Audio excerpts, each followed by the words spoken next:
Welcome to this special edition of Hard Talk on the road from Puerto Rico, the Caribbean island which belongs to the United States and which is currently drowning in debt.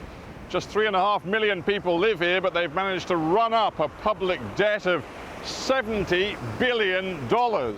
Without an emergency financial rescue, Puerto Rico is going bust. And that will send shockwaves all the way to Wall Street.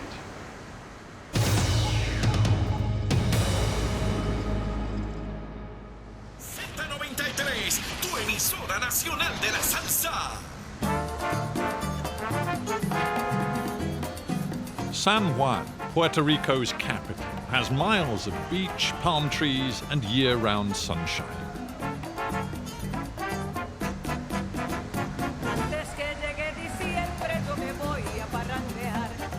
To the new arrival, it's the classic Caribbean cocktail. But for Puerto Ricans, life has turned sour. Their island is on the road to economic ruin. Driving around the streets of San Juan, frankly, it feels pretty much like driving around Florida.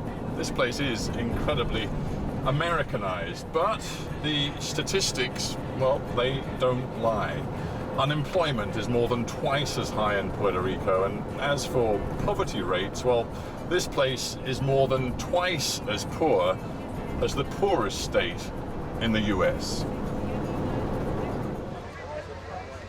Puerto Rico is US sovereign territory, has been for more than a century.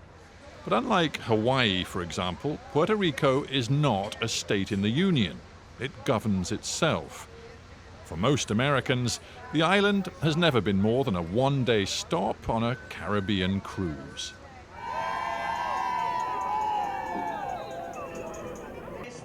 This is the Puerto Rico tourists don't see. Demonstrators taking to the streets in defense of basic public services, threatened by a Greek-style debt crisis. 9 years of recession, a collapse in outside investment, and a government borrowing way beyond its means have taken Puerto Rico to the edge of financial ruin. The island's government has a massive pile of public debt, and the creditors, including America's biggest pension funds and hedge funds, want their money back. I represent and I advise different groups of investors that hold Puerto Rico paper, and they include, some of them may be hedge funds, others may be, many of them are companies that have been committed to Puerto Rico for over 30 or 40 years, and they've held bonds for many decades. Here's the thing, you are Puerto Rican, you've worked in the Puerto Rican government. I wonder if it sits comfortably and easily with you to be pushing for repayment of these debts when the governor of Puerto Rico says, frankly, the debt mountain is so high that the debts are, his word, unpayable. He's wrong. And he was wrong before I represented anybody.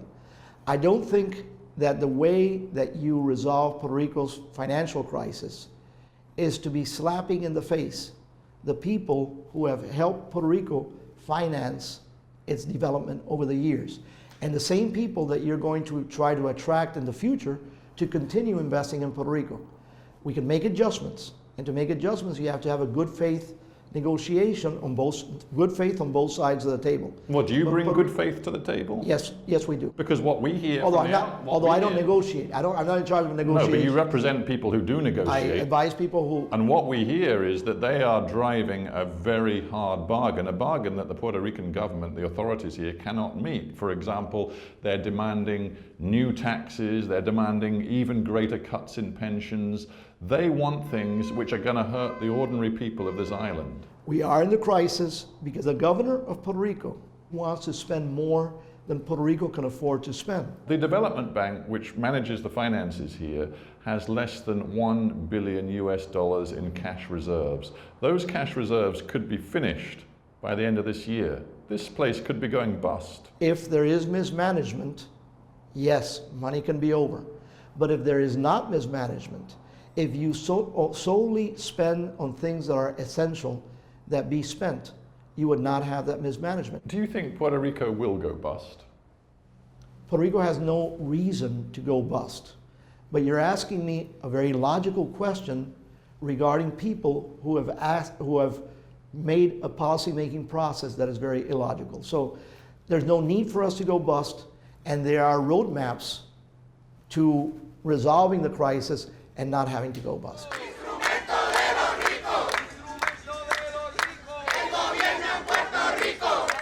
Protesters from Puerto Rico's teachers' union vent their anger on the steps of the island's parliament. They're furious about government plans to reform the education system. Well, they're in good voice, but there aren't many of them. Maybe that's the problem here in Puerto Rico. People are losing any hope that they can actually get out of the mess that they're in.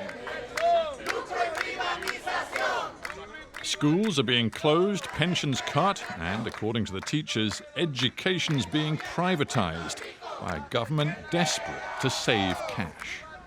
Our students of lower economical incomes, they don't have money to pay a private school. They don't have money to pay a lunch. School should be for everybody, and it should be public. That's why we are here, because we are defending our students, our communities. They are closing schools. You have to pay for many things when you privatize school. That's not fair. Our Constitution tells us public school should be public. Inside Puerto Rico's Parliament building, the woman testifying is the guardian of the island's public finances, Melba Acosta, boss of the Government Development Bank. She's calm, but she's in the eye of a financial storm. The Puerto Rican government is very close to running out of money. Actually, if we haven't taken some emergency measures, we would have been already out of money. For example, we have taken certain measures such as delaying payments to vendors, not paying tax refunds that we owed our citizens, taking money from the insurance companies, the public insurance companies, and so forth. So you're actually reneging on some of your debts already? Well, yeah, one of the debts was not paid. That was a payment that was due back in July, August. It was, we didn't pay that. So you are, if I may say so, teetering on the brink of a serious default. Right now we have two major bonds that are due in December and January, very large amounts. Now this represents almost 700 million US dollars. Exactly, yeah. And you don't have the money to pay. We have been taking measures that are actually hurting our economy to make sure that we keep the government running. But will you be able to pay those repayments in December and January, yes or no? We are taking measures to try to be able to pay. One of the measures has to do with the financing. You don't sound very confident. Well, because you can plan, but for example, you cannot make sure that the revenues are going to come as estimated, as budgeted. You could have a shortfall in revenues like we have in the month of October. So yes, there are risks involved. And what are you going to do in terms of ensuring that pensions get paid, that essential services are financed, that people's healthcare needs are met? You may run out of liquid cash. Yeah, we commissioned a study by some past economists of the IMF. The study came and basically they concluded that our debt is not sustainable. I mean, with the amount of growth that we have, because that's a problem. The problem is not that Puerto Rico has too much debt, it's that Puerto Rico has too much debt and no growth in our economy. I've just spoken to the lobbyist, Mr. McClintock, who is being paid by the creditors to sit in the negotiations. And he says you and the governor are in many ways crying wolf. You're claiming that the debts are higher than they really are. No. You're claiming that you've run out of money. And he says you're simply doing it to avoid paying what is due. That is completely wrong. I mean, that is not true. We have the situation that we have. The debt, we have analysis and studies of where, we cannot hide the debt. I mean, the debt is public. I mean, there are reports issued by my bank of the amount of debt. But the creditors are not in a good mood. The creditors look at what the governor said in the summer when he said, these debts are unpayable. And the creditors say, How dare he say that? He's sending a signal, even before we've started negotiating, a signal that he's not going to pay. Well, that's the problem that Puerto Rico has. As probably you know, Puerto Rico does different from states in the United States. We don't have Chapter 9, which is a bankruptcy protection. The same law that Detroit used recently to restructure its debt, Puerto Rico doesn't have that. What if the creditors say, forget about it, I want my money back? We have to take the decision whether to pay debt or to provide basic services to Puerto Rico citizens. If we have to decide between paying debt or providing basic services, we're going to provide basic services. By Christmas, Puerto Rico could be bust. Again, we have planned many measures. But that's the truth, isn't it? We have planned measures. Again, there are risks of implementation in all those measures to move forward. But definitely, if we move forward by December and January, we have a huge cash wall facing us in June. So if it's not in December, it's going to be in June.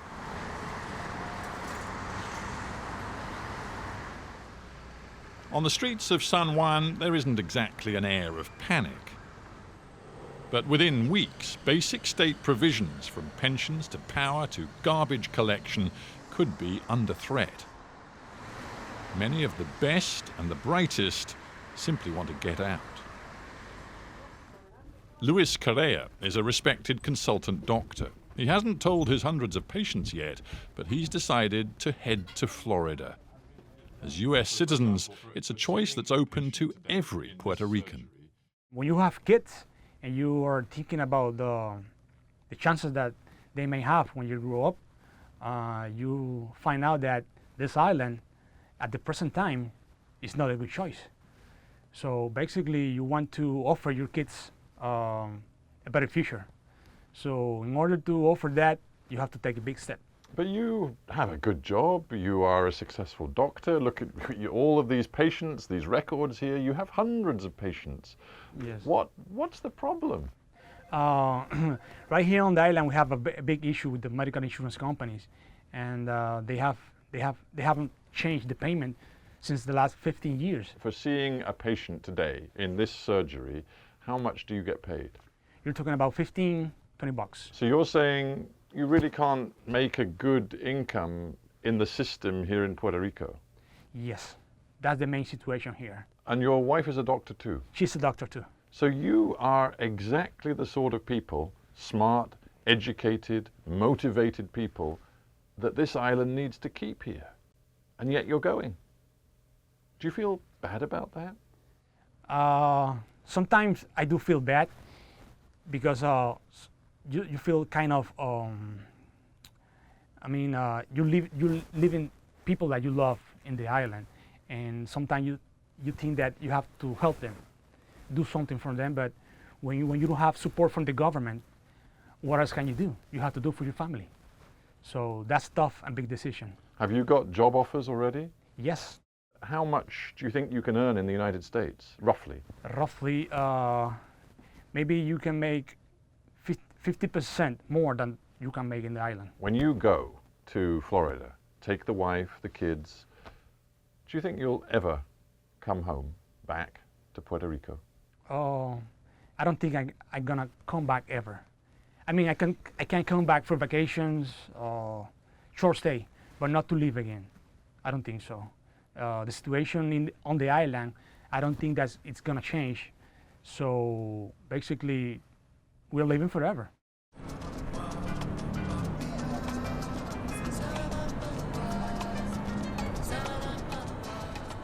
For previous generations of poor Puerto Ricans, emigration to the US was a way out. Now, whole communities are heading for the exit. Arecibo is 80 kilometers west of San Juan. 50 years ago, it was a thriving commercial center, buoyed by profits from the sugarcane industry. But the sugar money's gone, and so have many of the town's businesses and people. 5,000 residents have moved out in the last 5 years. Puerto Rico's total population is down 10% in a decade. The Jefferson High School in the center of town was opened in 1909. Now only weeds flourish in the playground. There is something uniquely depressing about a derelict school with an overgrown playground. Towns like Arecibo are losing their young people. The average age here has risen dramatically. It feels like the lifeblood of the town is draining away. We found the Torres family enjoying Sunday lunch in the center of Arecibo. Jose is a postman, Vivian a nurse. They want to stay, but they're not sure they will. Sí, tengo familiares que se han ido a Estados Unidos, a muchas amistades conocemos que se han ido a Estados Unidos, pero en los últimos 10 años esa es la tendencia en este país. Áreas de trabajo pues hay poco y la gente aspira mucho más y se han ido. Pero como la mitad, tal vez de las amistades. Okay. Lo hemos pensado, pero todavía nos aferramos aquí. How can Puerto Rico rebuild its economic foundations? Well, in San Juan, they're trying to attract mega-rich American entrepreneurs by exploiting a clause in the US tax code, which gives huge tax breaks to multi-millionaires prepared to relocate to the island. Now, we're actually in the center of San Juan right now. Nick Prouty is one US businessman who's moved his family here. He's running the biggest development project in all of Puerto Rico, placing a speculative bet on the island's ability to repair its broken economy. The one thing I do know is that the only way that Puerto Rico heals itself is to attract outside capital. And without outside capital, the engine does not run. You have to have money. And the three principal areas where capital resided in Puerto Rico were real estate, bank stocks, and bonds. All three of those took an enormous hit. So without outside capital, this place will not be able to resurrect itself. And what do you say to those Puerto Ricans who see you, and I put this bluntly, as a vulture, picking away at the corpse of the Puerto Rican economy? Well, I say that these assets were available to everybody in Puerto Rico for quite a long time before we came in and we acquired them. And we did not acquire them to be a quick buck artist and to flip them. We acquired them and we decided to add value to them, and we've ended up employing thousands of people in Puerto Rico as a result of that. And the assets that we've acquired are primarily for Puerto Ricans. We're not looking to attract outsiders, we're looking to solve issues internally. You sound passionate. You also sound kind of angry that you are being characterized by some on this island as, you know, a guy who's come in to take advantage of their problems.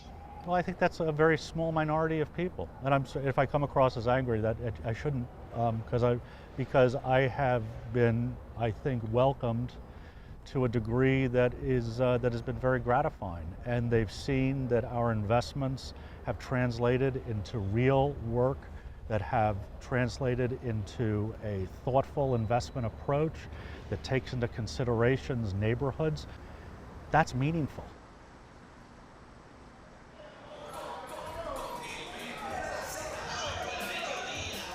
Puerto Rico is an economy and a culture caught between two worlds.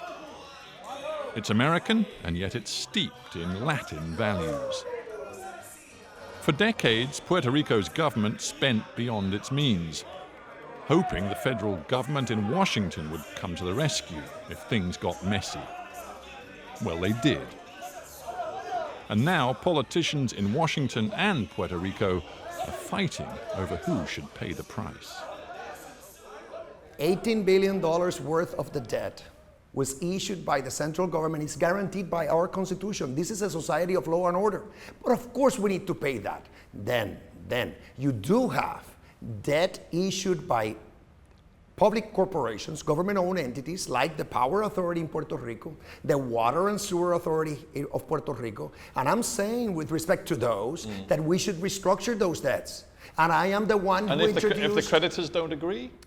And I introduced... If the creditors don't agree, would you say to the creditors, tough, you're going to lose money whether you like it or not? You need to be smart about it. With respect, just answer the question, because this is what matters to the people who have put money into Puerto Rico. Do you say to the creditors, you are going to lose your money? You sit down with the creditors and you try to negotiate the restructuring, because you're right. If it could come, push comes to shove, it could get to that the entities are unable to pay its bills. There's a difference between saying, I'm not paying, and sitting down and trying to negotiate a new deal. So a generation of politicians was living beyond its means. Yes. Your party, and the other main party have failed the people of this country for a generation. I mean, why are you in this mess then? No, well, first of all, it's shared responsibility. That's what I'm saying. It's not a matter. So what portion of responsibility are you prepared to take? Okay, I will take it on behalf of the people of Puerto Rico, because the people of Puerto Rico elect their officials in government, and the officials need to account to the people. So I want to hear exactly what responsibility. On behalf of the people of Puerto Rico. So what responsibility are you prepared to take? Yes, to the extent that government was financing in the markets, operating deficits, that's not a good practice. But there's shared responsibility, because you also have to ask, why were we in that boat? And we were in large part in that boat because the federal government hasn't been treating Puerto Rico fairly. Billions of dollars. So you think in the end you can get away with blaming the federal government for this? Both have responsibility. I have appeared before Congress, before the Senate, and I have told them to their face, in their straight, I've said, you also own part of this problem. It's not as simple as saying, well, the leaders in Puerto Rico, all of them have been incompetent. No, that's not right. Because we do owe, we share part of the responsibility to the extent that there was overspending in Puerto Rico. I agree. We have to put our fiscal house in order. But at the same time, we have been losing billions of dollars, and we're American citizens because of the treatment we get from the federal government. And you believe... And that affects our economy, that affects the fiscal health of our government. And you believe that the solution to that is full statehood for Puerto Rico, to be a state just like Florida or California or any other state. That's the goal. That would be a permanent solution to the lack of democracy in Puerto Rico on the one hand, but let me just tell you, and on the other, the lack of equal treatment in federal programs in Puerto Rico. The bottom line is, whatever you want Washington to do to help you, they're not going to do it. There's no sign of a federal... They better do it. But why? Why do they have to? They will. But why do they have to? First of all, this is an American territory. Second, we're American citizens. Third, people are leaving Puerto Rico in droves. Florida, Texas, we're losing net 60,000 people a year. But what if people in Washington don't really care, even about that? They should care, because this could be an embarrassment to the U.S. It has become an embarrassment.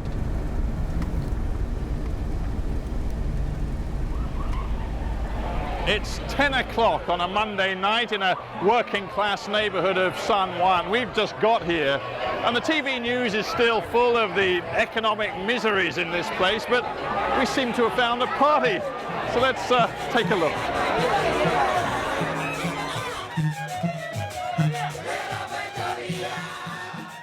Never mind the debts or the economic crisis, in San Juan, the beat goes on. It's tempting for Puerto Ricans to try to forget the mess they're in. But when the music stops, they're going to be left with an almighty hangover. And it could take years for the pain to ease.